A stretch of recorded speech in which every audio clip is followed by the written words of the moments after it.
অত্যন্ত গুরুত্বপূর্ণ। মুখ্যমন্ত্রী মন্ত্রিসভার বৈঠকে কড়া বার্তা দিয়েছেন মন্ত্রীদের, বলছেন জনসংযোগ বাড়াতে হবে। কোন কোন কোন বক্তব্যের প্রেক্ষিতে মুখ্যমন্ত্রীর এই বক্তব্য এবং কেন তিনি বলছেন জনসংযোগ বাড়ানোর কথা? সোমরাজ,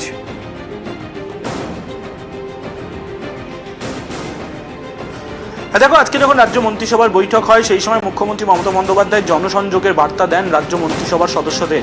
সম্প্রতি লোকসভা ভোটের ফলাফল বেরিয়েছে এবং লোকসভা ভোটের ফলাফলের নিরিখে দেখা যাচ্ছে পুরসভা ভিত্তিক প্রায় 69টি পুরসভায় তৃণমূল কংগ্রেস পিছিয়ে রয়েছে। মনে করা হচ্ছে সেই কারণেই মুখ্যমন্ত্রী মমতা বন্দ্যোপাধ্যায় মন্ত্রীদের জনসংযোগের বার্তা দিচ্ছেন।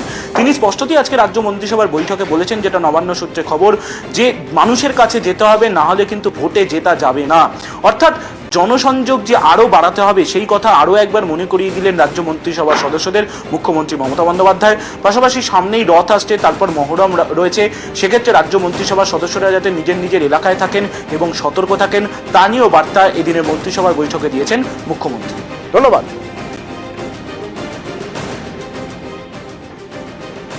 একেবারে নাকের ডগায় থানা, কয়েকশো মিটার দূরত্ব হবে, রাস্তার উপর জুড়ে পার্কিং করতে গেলে আপনার হাতে কুপন ধরিয়ে দিচ্ছে, পুরসভার কুপন। কারণ পুরসভা নাকি এই পার্কিং এর টাকা নিচ্ছে। পুরোটাই ফেক, পুরোটাই জাল, অথচ থানা কিচ্ছু জানে না। লিলুয়ার খবর দেখাবো আপনাদের, কারণ এই খবর আমরা দেখানো